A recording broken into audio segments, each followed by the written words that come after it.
Dios los siga usando, Pastor Núñez. Sus prédicas son una bendición para mi vida. Muchas gracias, Pastor Miguel Núñez. Dios le bendiga. Acá en Chile se necesitan pastores como ustedes. Bendiciones. Gracias, Pastor Miguel Núñez. Es una maravilla de nuestro Señor Jesús y cómo lo utiliza usted. Gracias por su humildad. Dios lo cuide siempre. Dios le bendiga a Miguel Núñez y le dé más sabiduría para que cada día llene nuestras mentes de la palabra de Dios, viva y eficaz. Saludos desde Nicaragua. Un sermón magistral. Qué maravilla poder comprender la palabra de esta forma. Gracias, Pastor Miguel. Con sus palabras llenas de inspiración y profundidad, el Pastor Miguel Núñez nos lleva en un viaje espiritual para descubrir la fe y la verdad en la palabra de Dios. No se queda solo en la teoría. Cada una de sus prédicas está llena de mensajes poderosos y prácticos que ayudan a las personas a reflexionar sobre sí mismas y a crecer en su fe. Un oyente comparte: estoy profundamente agradecido, porque a través de las enseñanzas del pastor, mi familia ha dejado de estar ciega, y ahora estamos conociendo a Dios de una manera clara. Escucha y permite que el mensaje del Pastor Núñez ilumine tu camino, acercándote al amor y la sabiduría de Dios. Con este título, ejercitando la piedad, y yo creo que eso habla de el respeto que esa iglesia tiene por lo que es esa vida a la cual nosotros fuimos llamados. Yo creo que quizás el título sorprendió a algunos o a muchos, porque raramente nosotros escuchamos hoy en día hablar de piedad o de que alguien es una persona piadosa. Yo creo que es más común escuchar que una persona, un hombre es un hombre de integridad, o una mujer es una mujer de fe, o es una mujer madura. Y aunque todos esos términos son apropiados, yo no creo que transmiten la misma idea necesariamente que la palabra piedad transmite. La santidad y la piedad nosotros pudiéramos verlas como palabras sinónimas. Sin embargo, yo prefiero verlas como dos caras de una misma moneda. Y veo la santidad personal como algo que se relaciona con el carácter moral del individuo que ha sido cultivando por Dios, por el Espíritu de Dios, en la medida en que la palabra va haciendo su efecto en él. Pero por ahí pudiera entrar alguien que fuera una persona altamente santificada y nosotros no saberlo. Pero en la medida en que esa persona comienza a relacionarse con otros individuos, creyentes y no creyentes, yo creo que de repente comienza a hacerse más o menos obvio que estamos en presencia de una persona piadosa. De hecho, es interesante que Lucas, el autor del libro de los Hechos, describe a Cornelio como un hombre piadoso. Pero inmediatamente después de hablar de que Cornelio era un hombre piadoso, entonces dice qué hacía. Temeroso de Dios con toda su casa, que daba muchas limosnas al pueblo judío y oraba a Dios continuamente. En otras palabras, su forma de vivir le ganó el calificativo de piadoso aún para la pluma de Lucas, el autor de este libro. Uno de los diccionarios consultados define la piedad como respeto por Dios, escucha ahora, que afecta la manera de vivir de una persona. No es simplemente respeto por Dios o reverencia a Dios, sino es un respeto, es una reverencia de tal manera, de tal magnitud que afecta la manera de vivir de esa persona.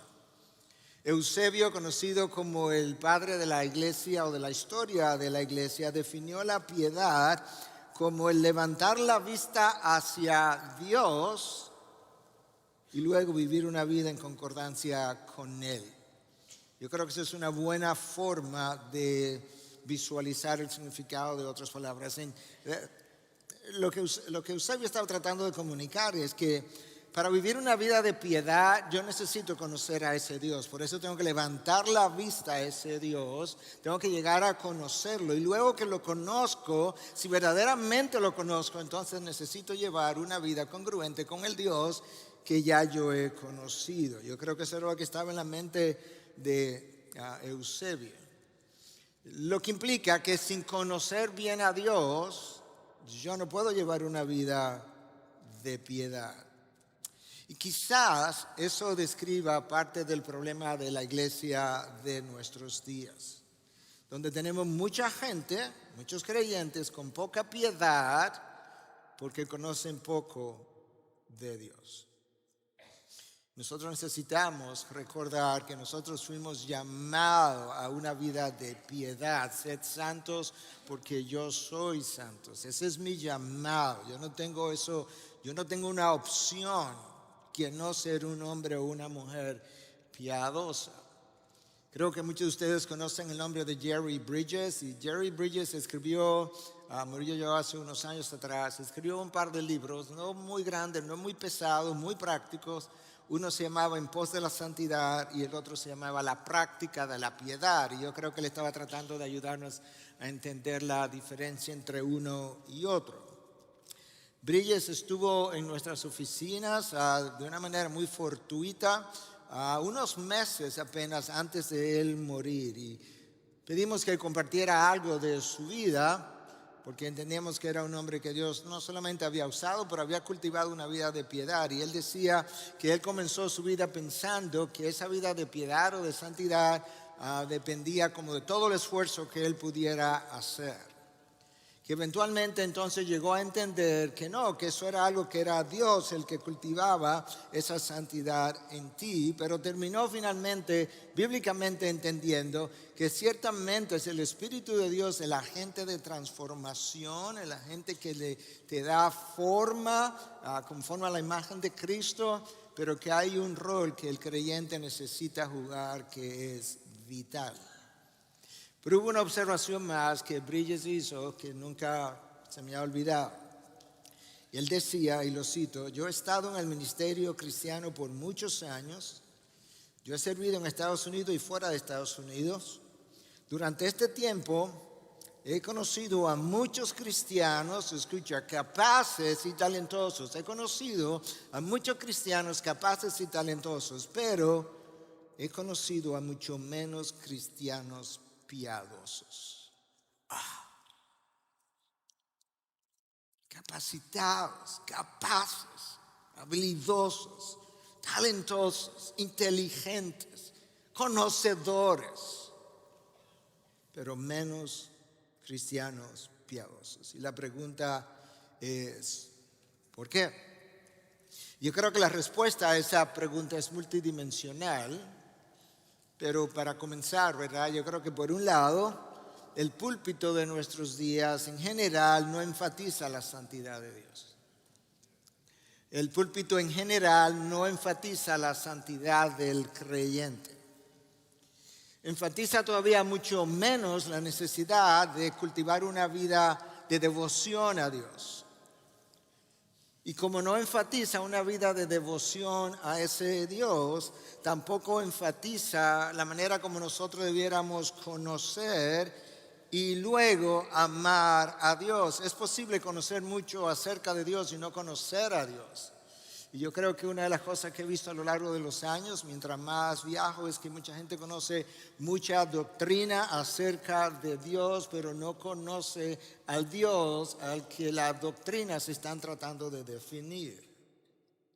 Y que eso sea uno de los problemas. Escuchemos la respuesta de Jesús ante la pregunta cuando un escriba vino y le preguntó que cuál era el más grande de todos los mandamientos. Él dice: el más importante es, escucha Israel, el Señor nuestro Dios, el Señor uno es. Eso es Deuteronomio 6:4, el Shema de Israel. Pero escucha ahora: y amarás al Señor tu Dios con todo tu corazón y con toda tu alma. Y ahora estamos llegando a mi tema: y con toda tu mente y con toda tu fuerza. ¿Notaste de qué manera Cristo nos dice a nosotros que el mandamiento más importante en el que yo pueda pensar? Los rabinos judíos tenían una forma de hablar y llamaban a el mandamiento más difícil que ellos pudieran tener, llamaban el yugo más pesado. Y es por eso que en el contexto judío muchos entienden que cuando vinieron a Jesús Y Jesús le dijo, mi yugo es fácil, mi carga es liviana. Básicamente estaba refiriendo a eso, a una pregunta que probablemente estaba en la mente de muchos de ellos. ¿Cuál es tu yugo? Cuando ellos hacían esa pregunta, estaban preguntando, ¿cuál es tu mandamiento más pesado? Y Cristo dice, este es el más importante de todos. Tiene que amar a Dios, pero tiene que saber cómo amarlo. Y una de las formas como lo vas a amar es con tu corazón, con toda tu alma, con toda tu mente y con toda tu fuerza. Amar a Dios correctamente requiere mi mente. Pero requiere mi mente porque mi mente requiere conocerlo. No puedo amar a quien no conozco. Y la forma de hacer eso obviamente es, necesito conocer su palabra, pero necesito entrar a su palabra, no simplemente para conocer las doctrinas de la palabra, necesito entrar a su palabra para conocer al Dios que esas doctrinas definen y cómo Él se ha revelado. Mientras yo más conozco a Dios, más le amo y mejor adoración le rindo. Déjame decir eso otra vez. Mientras más conozco a Dios, más le amo y mejor adoración le rindo. Decía John Murray, del fundador del Westminster Theological Seminary, lo que adoramos o a quien adoramos determina nuestra conducta.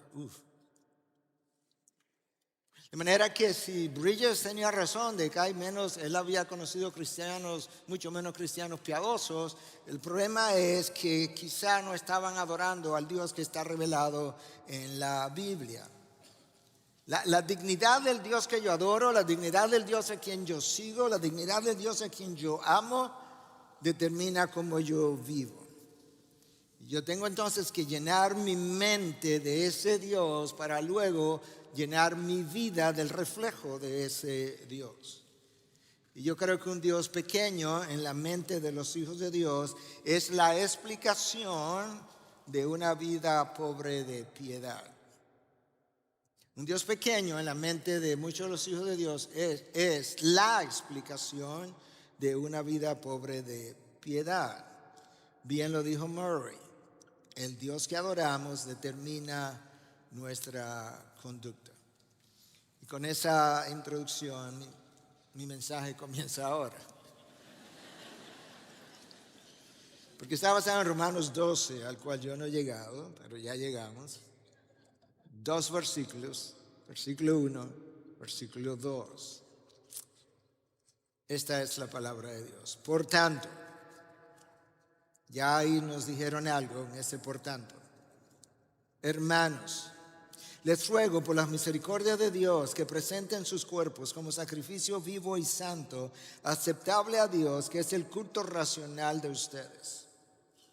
Y no se adapten a este mundo, sino transfórmense mediante la renovación de su mente para que verifiquen cuál es la voluntad de Dios, lo que es bueno y aceptable y perfecto. Porque en virtud de la gracia que me ha sido dada, digo a cada uno de ustedes que no piensen de sí mismo más de lo que deben pensar, sino que piensen con buen juicio según la medida de fe que Dios ha distribuido a cada uno de nosotros. En el texto que yo acabo de leer hay básicamente dos ideas principales que Pablo trae como conclusión de todo lo que le ha dicho en los 11 capítulos anteriores. Pablo entiende que una persona nacida de nuevo debe considerarse como un sacerdote del Dios Altísimo. Somos nación santa, real sacerdocio, y que como sacerdote entonces él necesita hacer dos cosas.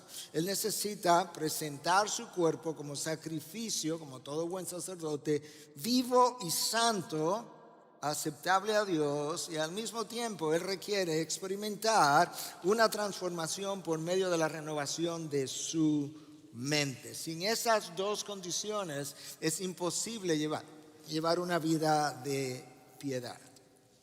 Entonces, para comenzar a desempacar esos versículos que yo acabo de leer, comencemos con la primera frase. Por tanto, esa frase está conectando esos versículos de Romanos 1, 2 a todo lo anterior que Pablo ha dicho por 11 capítulos. Y durante esos 11 capítulos, lo que el apóstol Pablo hizo fue que él desplegó de manera magistral y en multicolor la inmensidad del amor de Dios.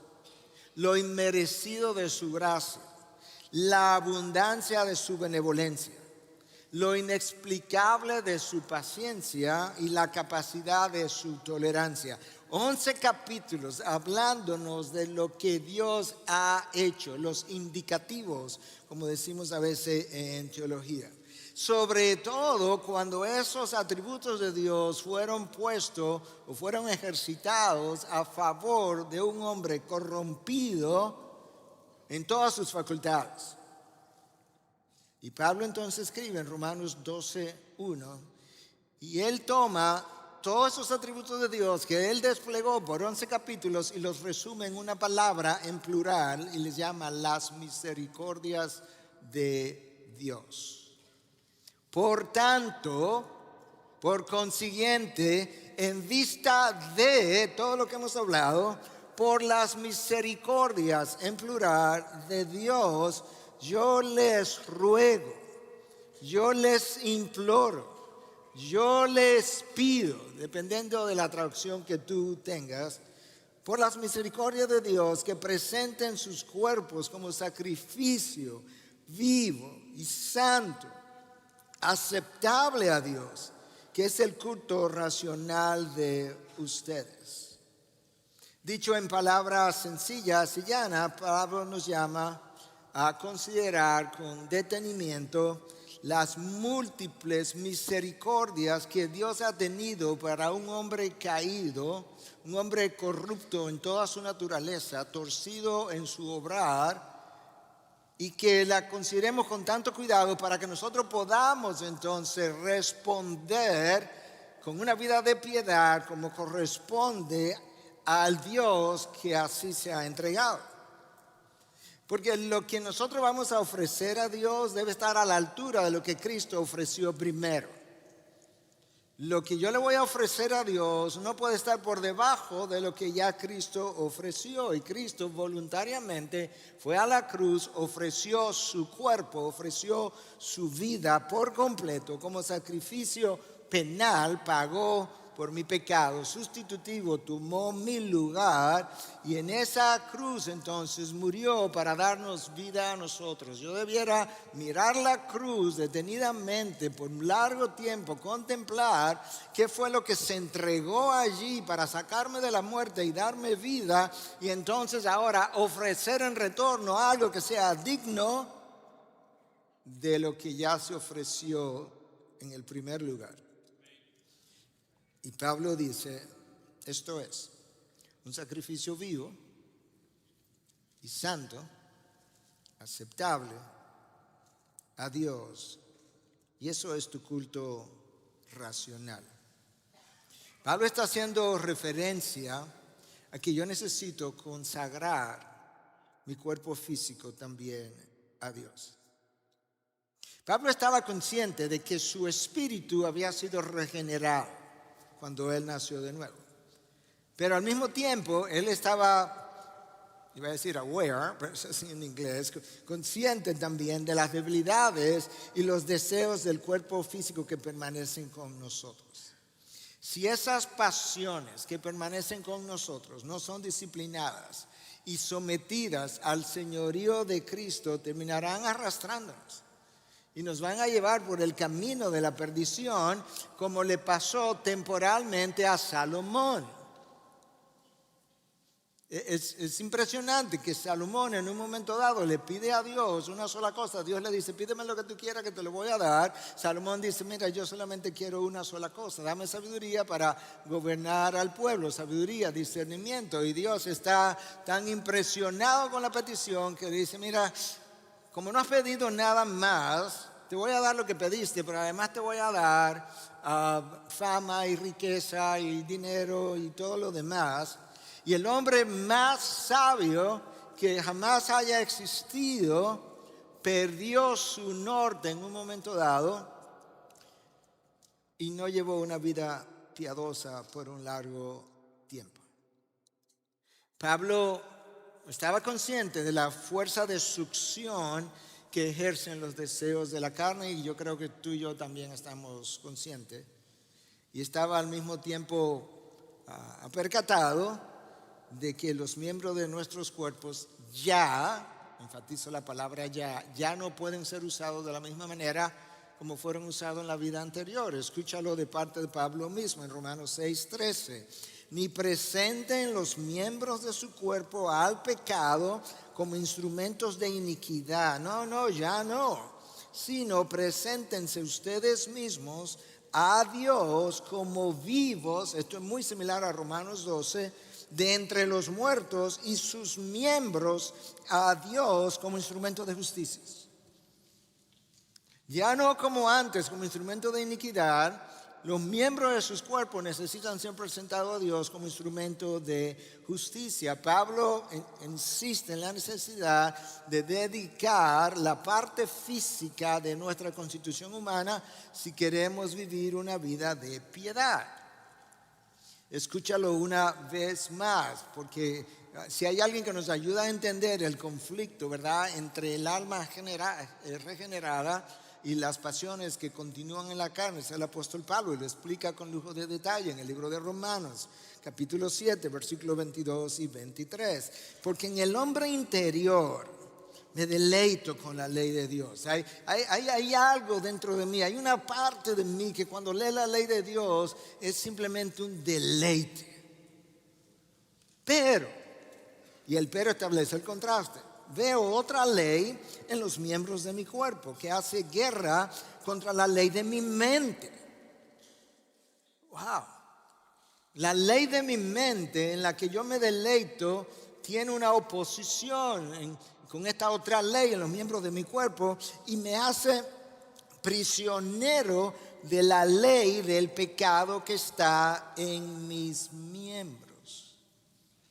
Pablo expresa esa frustración reconociendo que los deseos y las pasiones de sus miembros se oponen al deleite que él siente cuando él puede enfocarse y concentrarse y dedicarse y consagrarse a la lectura de la ley de Dios. Hermanos, hay un verdadero conflicto. Yo no sé si lo reconoces, pero lo has vivido, lo tiene que haber sentido, que el apóstol Pablo claramente declara en Gálatas 5:17, el deseo de la carne es contra el espíritu con E mayúscula y el del espíritu es contra la carne, pues estos se oponen el uno al otro. Estamos en combate continuamente. Ahora, el versículo de Gálatas 5:17 no termina ahí, porque hay una conclusión de ese versículo que la mayoría de las personas olvidan cuando citan el texto, porque Pablo me dice lo que yo acabo de leer, pero para que yo entienda con lo que él va a terminar. Los deseos de la carne se oponen a los deseos del espíritu, de manera que, esta es la conclusión, ustedes no pueden hacer lo que deseen. El conflicto es tal que a veces quiero hacer cosas y no la hago. Por eso el mismo Pablo dice, yo no me entiendo a mí mismo, porque muchas veces quiero hacer y eso que quiero hacer no lo hago, y lo que no quiero hacer eso termino haciendo. El conflicto es serio. Así de intenso es el conflicto. El problema es, hermanos, que la carne no puede ser cambiada. No sé si te has percatado de eso. No puede ser cambiada. Hay que crucificarla. La carne no puede ser regenerada. Llegará el tiempo de glorificarla, pero no puede ser regenerada. El corazón es engañoso más que cualquier otro. ¿Quién puede con él? La carne no puede ser entrenada para complacer a Dios. No sé si te has percatado de eso. Porque la carne obedece a impulsos, a hormonas, a sentidos, a receptores bioquímicos. No puede ser mejorada moralmente. Y esa es la razón por la que Pedro nos dice en su primera carta en 2:11 que se abstengan de las pasiones. Le está escribiendo a cristianos carnales que combaten contra el alma. La palabra que nosotros tenemos en nuestra traducción como combatir ahí, que combaten contra el alma, es una palabra que tiene que ver con un combate bélico. Pedro quiere que yo entienda que esto es serio, esto es intenso, que estas pasiones combaten contra el alma. que quiere deleitarse en Dios. Entonces, ¿qué hacemos si la carne es de esa forma? Lo único que puede hacer con la carne es disciplinarla. Escucha lo que escribió Pablo en 1 Corintios 9:27. Sino que golpeo mi cuerpo. Tú no te imaginas a Pablo dándose latigazos, ¿verdad? No, golpeo mi cuerpo y lo hago mi esclavo, lo someto a esa carne, no sea que habiendo predicado a otros, yo mismo sea descalificado. Pablo está consciente que es posible predicarle a otros, ser evangelista, plantar iglesia, y que en un momento dado, por falta de disciplina de lo que son las pasiones del cuerpo, las debilidades del cuerpo, él mismo termine siendo descalificado. Hermanos, tu corazón siempre le va a decir a tu mente lo que quiere hacer, como el deseo. Pero si tu mente ha sido instruido en la palabra, entonces tu mente tiene que decirle al corazón lo que tiene que hacer. Y luego la voluntad debe ser movida por lo que tu mente sabe acerca de la palabra de Dios. Tanto Dios como Satanás quieren tu mente. Dios dice: tú debes amarme con todo tu corazón, toda tu mente, toda tu fuerza, toda tu alma. Yo quiero tu mente. Satanás ha dicho de diferentes formas, por así decirlo, yo quiero tu mente también. Si Satanás logra capturar la atención de tu mente, tú eres hombre muerto. Satanás va al jardín. Y Satanás comienza a hablar con Eva. Satanás puso un pie en la mente de Eva, dejó poner un pie en su mente, perdió. ¿Con qué Dios ha dicho? Tú recuerdas que Cristo no entra en conversación con Satanás, no va a poner un pie en la mente de Cristo en el desierto, pero lo logró con Eva. Y tú sabes qué pasó. Eva vio miembros del cuerpo, vio la fruta y pecó. Imagínate que Eva hubiese sido ciega. La fruta fue, el texto dice que la fruta fue apetecible, a ella le lució como apetecible. Tú sabes cuál fue el pecado de Acán. No se suponía que ellos debían tomar nada del enemigo, pero Acán vio un lingote de oro y un manto babilónico y pecó. David sale, cuando debió haber estado en guerra, sale a su azotea, no sé si le llaman así, ustedes también, y ve a una mujer hermosa de nombre de Betsabé, vio y la mandó a buscar. Y Amnón vio a su hermana, a su media hermana Tamar, y la violó. Los ojos de cada uno de ellos fueron usados como instrumento de iniquidad. De inicio, porque luego usaron las manos y otras cosas, ¿verdad? Que no vamos a hablar aquí. Pero los ojos, la tentación entró por uno de los miembros del cuerpo. ¿Sabes lo que Job, estando consciente de esa realidad, sabe lo que dijo? No, yo hice un pacto con mis ojos para no pecar contra una virgen. Crisóstomos, siglo IV, siglo V, padre de la iglesia, más de 1500 años atrás, escucha lo que escribió. Evita que tu ojo mire a algo pecaminoso, porque tu ojo ha sido convertido en un sacrificio, haciendo alusión a Romanos 12, presentar vuestros cuerpos como sacrificio vivo. No permita que la lengua diga algo vergonzoso, porque la lengua ha llegado a ser una ofrenda. No permita que la mano haga alguna acción ilícita, porque es tu holocausto. Sí, ilustrativamente. Pero estas cosas no son suficientes. También debemos hacer buenas obras. Permite que tus manos den dádivas, que tu boca bendiga a aquellos que abusan, que tu oído sea dedicado continuamente a escuchar un hablar divino. Para ofrecer algo en sacrificio no puede tener nada impuro.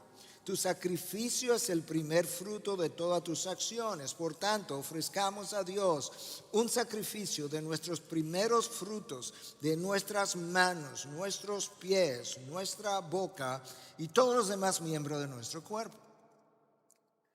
Hermanos, tú sabes que tú y yo hemos pecado con los ojos al ver lo que no debiéramos ver. Hemos pecado con los oídos a prestar atención a conversaciones prohibidas. Hemos pecado con la lengua, a veces chismeando, a veces difamando, a veces exagerando los hechos, a veces minimizando los hechos. Hemos pecado con las manos, tocando lo que es ajeno. Hemos pecado con los pies al ir a lugares que nunca debimos haber pisado. Pastor John MacArthur, comentando sobre este texto, dice lo siguiente: nuestros cuerpos son más que caparazones físicos que albergan nuestras almas. Es allí también donde habita nuestra vieja humanidad no redimida. De hecho, nuestra humanidad es parte de nuestro cuerpo, no así nuestras almas. Nuestros cuerpos incorporan nuestra humanidad incorpora nuestra carne y nuestra carne incorpora nuestro pecado, tal y como le explica tan claramente Romanos 6 y 7. Nuestro cuerpo no solamente abarca nuestro ser físico, sino también, escucha eso, déjame repetirlo de nuevo, nuestro cuerpo no solamente abarca nuestro ser físico, sino también los anhelos perversos de nuestra mente, emociones y voluntad. Wow. Ahora, ¿no te sorprende que el apóstol Pablo diga: por tanto, en virtud de las misericordias de Dios, presentar nuestros cuerpos, vuestros cuerpos, como sacrificio vivo y santo, aceptable a Dios, que nuestro culto racional? Consagra los miembros de tu cuerpo. Consagra el uso de los miembros de tu cuerpo. Consagra tus pensamientos, tus emociones. ¿Y qué hacemos, pastor, cuando llegan esos pensamientos que yo no quisiera que llegaran a mi mente? El apóstol Pablo nos instruye, le escribió a los Corintios, una iglesia altamente carnal, inmadura, como ustedes conocen. En su segunda carta, 10:5, nos manda a destruir toda especulación y todo razonamiento altivo que se levanta contra el conocimiento de Dios. ¿Y qué hago con eso? Bueno, y lo pongo poniendo todo pensamiento en cautiverio a la obediencia de Cristo. Yo tomo esos pensamientos y los someto al señorío de Cristo. Yo los recibí, yo no los pedí, yo no los invité, pero llegaron. ¿Ahora qué hago? Ahora yo necesito someter mis pensamientos al señorío de Cristo, disciplinar mi mente, disciplinar mi forma de pensar junto con lo que son los miembros de mi cuerpo. Y si te parece verdad todo esto que Pablo nos está diciendo, a lo que nos está llamando algo como pesado de hacer, oye lo que Pablo dice: ese es tu culto racional. Puesto de otra manera, ese es el único culto o adoración lógica que tú puedes ofrecer. Es lo único inteligente. Es lo único congruente, con la cruz. Allí Cristo lo dio todo, de manera que ahora a ti te toca entregarlo todo. Y después que tú lo hayas entregado todo, todavía estás en falta, está en deuda, porque quien se entregó allí fue Dios mismo, y quien se está entregando a Cristo es un mortal que estaba muerto y Cristo tuvo que morir para darle vida. Hermanos, la entrega de toda mi vida a Dios es una vida de devoción a Dios. Por eso me encanta el título de uno de los últimos libros, que no sé si es el último, de Sinclair Ferguson, Devoted to God. Devoto a Dios, entregado a Dios por completo. Quizás estás pensando: pastor, todo eso está muy bien, yo quisiera hacerlo, lo he intentado, pero he fallado. ¿Cómo lo logro? Me alegro que preguntes. La respuesta está en el texto también que leímos. Segundo versículo, Romanos 2:12. Déjame ver mi reloj, no sea que esté muy pasado de tiempo. Okay. 2:12 o 12:2. No se adapten a este mundo, sino transfórmense mediante la renovación de su mente, para que verifiquen cuál es la voluntad de Dios, lo que es bueno, aceptable y perfecto. La mente es crucial en la vida de piedad. Porque la mente es el centro de operaciones. Si tú vas al aeropuerto, tú te darás cuenta que hay una torre de control que controla el avión que aterriza a la velocidad o en el tiempo que debe aterrizar. Bueno, la mente es la torre de control de toda tu vida. Tú no has hecho nada nunca en toda tu vida que no vaya precedida por un pensamiento. Primero yo pienso y luego yo actúo. Puede ser que eso ocurra en un milisegundo, pero no puede pasar de otra forma. No hacemos nada sin pensar. Nuestra mente controla o dirige nuestros pensamientos, nuestras emociones, nuestras decisiones, nuestras elecciones y nuestras acciones para comenzar.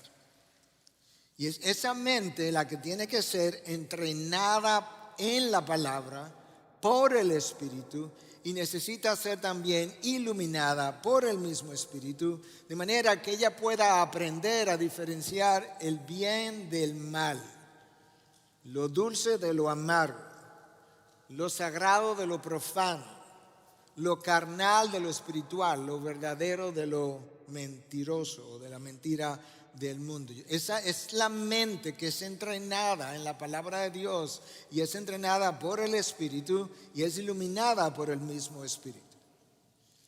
Y en este versículo de Romanos 12:2, el apóstol Pablo desempaca lo que se requiere para vivir una vida de piedad. Escucha esta frase de John Stott: si quieres vivir bien, tienes que pensar bien. Ahí está el problema. No vivo bien porque no estoy pensando bien. Y no pienso bien porque mi mente no está debidamente entrenada, enseñada en la palabra de Dios. Y mi mente no conoce lo suficiente de ese Dios. Y Pablo me está diciendo exactamente lo mismo que Stott me dice cuando dice si quieres vivir bien, tienes que pensar bien. Claro, si yo tengo que pensar bíblicamente para ver cómo Dios ve la vida, pero no voy a aprender eso a menos que tenga mi mente llena de la palabra. Yo tengo que pensar bien para honrar a Dios con una vida de piedad. Dios mismo me instruye cómo yo le puedo honrar. Dios mismo me instruye y mi mente percibe la instrucción, recibe la instrucción. Y es ahí en la palabra donde yo aprendo a responder a Dios. Yo tengo que pensar bien para que mi piedad traiga gloria a su nombre. Hermanos, Dios nos dio emociones y sabemos muchas veces que en ciertos círculos las emociones son desenfrenadas y demás. El problema que Dios tiene con nuestras emociones muchas veces no es que la tengamos per se, porque Él nos dio emociones y Él tuvo emociones. El problema es cuando no son emociones informadas por la palabra. Ahí es donde está el problema. Mira si la mente es crucial en cómo tú y yo vivimos, que Proverbios 23:7 dice, pues como piensa dentro de sí, así es Él. ¿Tú quieres saber cómo tú eres? Examina tus pensamientos. Cuando tú vas manejando, ¿en qué estás pensando? Cuando alguien te pasa por el lado del sexo opuesto, ¿qué pensaste? ¿Quieres saber cómo eres verdaderamente? Revisa tu pensamiento. Y Pablo nos dice entonces que en el texto que leí de Romanos 12, que no nos dejemos dar, no nos amoldemos a este mundo, que no nos dejemos dar su forma. Nos llama a resistir a este mundo, sus ideas, su agenda, su estilo de vida. Y luego que nos dice que debemos resistir a los patrones de este mundo al mismo tiempo, entonces me dice, pero tiene que hacer algo más. Segunda parte, tiene que hacer algo más con tu mente. Tiene que renovar tu mente. Tiene que entrar en un proceso de transformación para que pueda ser transformado, valga la redundancia, de gloria en gloria, conforme a su imagen, por el Señor, el Espíritu. En el mundo en que tú y yo vivimos y al cual Pablo nos llama a resistir, siempre hay dos opciones, la verdad y la mentira. La verdad la representa Cristo, la mentira la representa el anticristo, y ambas pueden ser creídas por las mentes.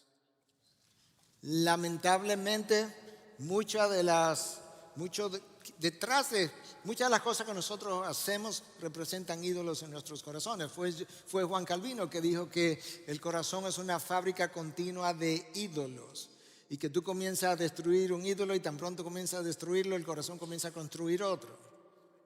Pero ¿sabes qué? Detrás de cada ídolo hay una mentira que tú y yo hemos abrazado.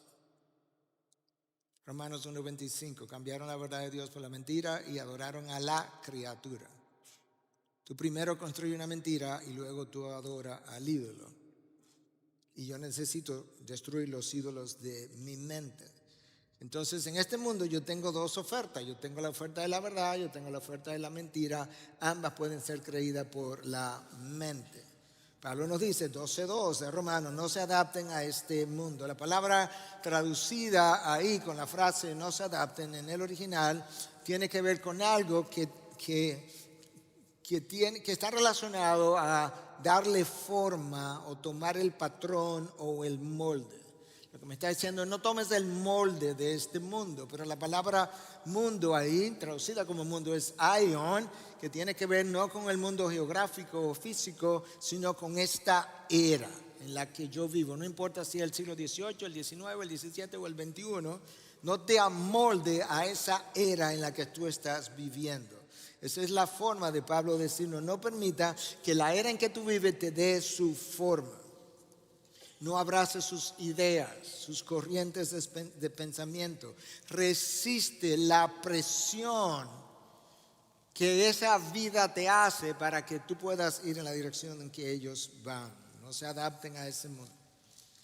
En ese momento coyuntural en el que tú y yo vivimos, yo tendría que decir, hermanos, ese es un llamado a no abrazar las mentiras del sistema educativo actual, a no abrazar las filosofías y las leyes de este mundo que se oponen a la sabiduría de Dios, a ir en contra de las corrientes, para que no seas arrastrado de la corriente del mundo, para que no seas arrastrado a través del alcantarillado de aguas cloacales de la ciudad moderna.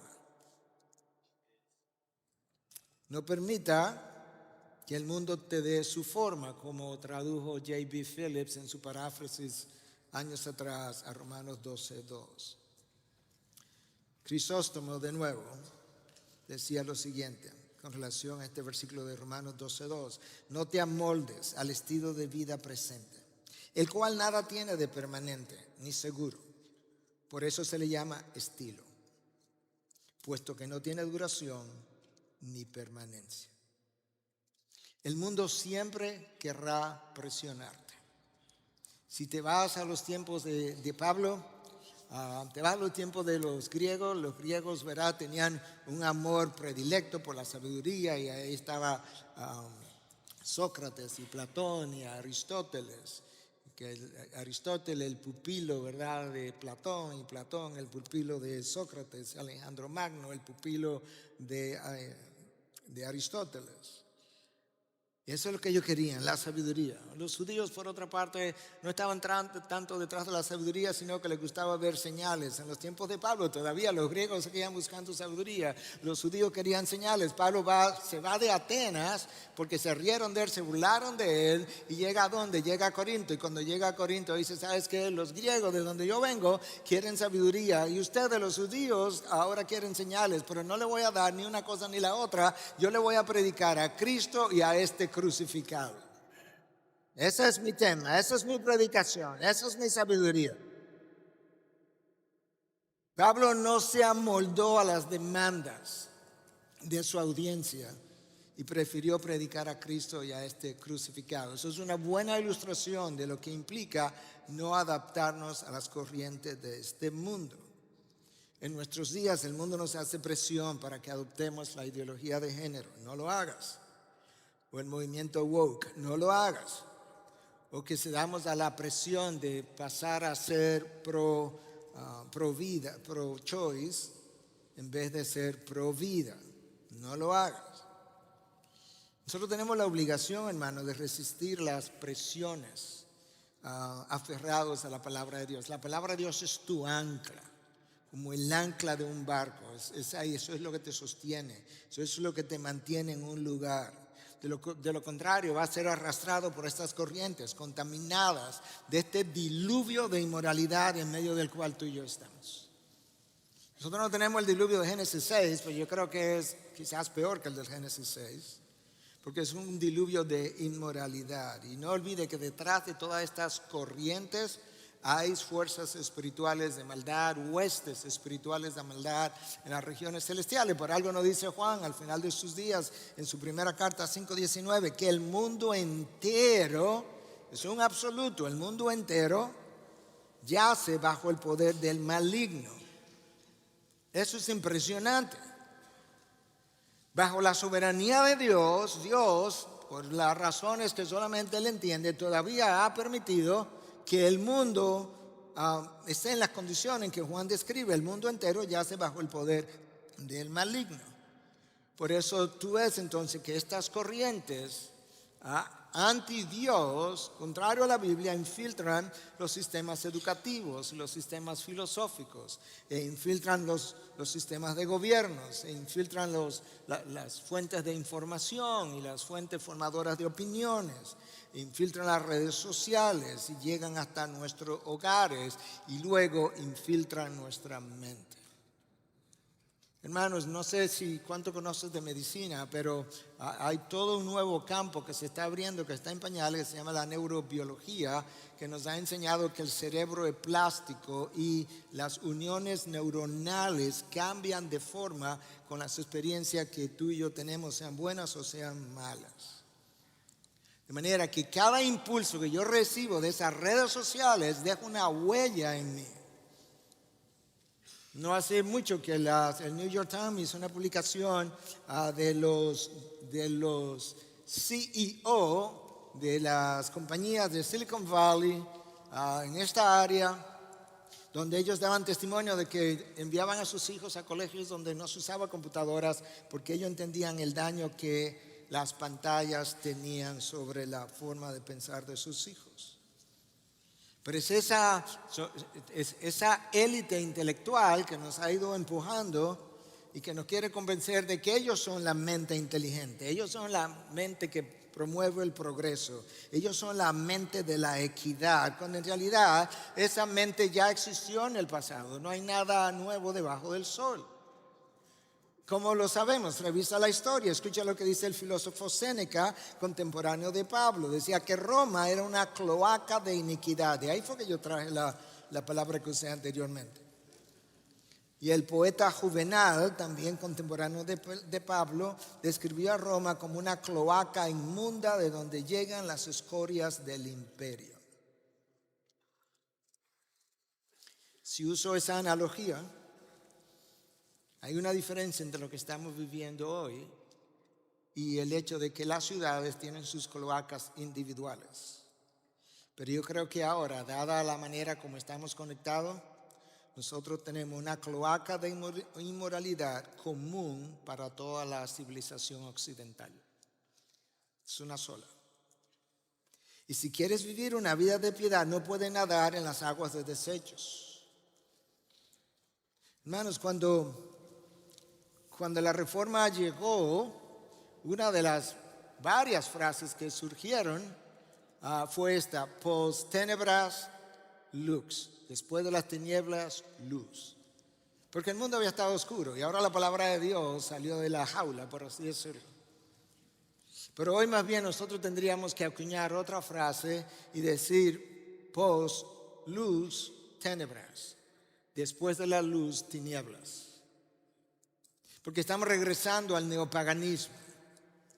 Cuando la palabra de Dios salió de la jaula, la luz iluminó y el paganismo retrocedió. Ahora, como la luz está siendo replegada, ahora el neopaganismo está regresando. Hermano, tú tienes que resistir hasta el final. Resiste hasta dar tu vida por la verdad de Cristo. No te amoldes, no tomes la forma del mundo, no te dejes arrastrar por sus corrientes. Cuando llegue el tiempo no si llega, no, cuando llegue el tiempo tenemos que ser de aquel grupo en el libro de Apocalipsis que se nos describe de esta forma en 12:11. Ellos lo vencieron por medio de la sangre del Cordero y por la palabra del testimonio de ellos, y no amaron sus vidas llegando hasta sufrir la muerte. Tú y yo tenemos que ser de la misma manera cuando nos llegue el momento. No podemos amar nuestras vidas tanto, tenemos que estar dispuestos a sacrificarlas por la causa de Cristo. Ya Él se sacrificó primero. Mi forma de responder, mi forma lógica, congruente, racional, es dando yo mi vida por su causa. Necesitamos atesorar la verdad de Cristo con nuestra mente y amar a Cristo con toda nuestra pasión. Para eso yo necesito valentía, pero la valentía tiene que ser cultivada, y la cultiva el Espíritu de Dios, que no nos dio un espíritu de cobardía.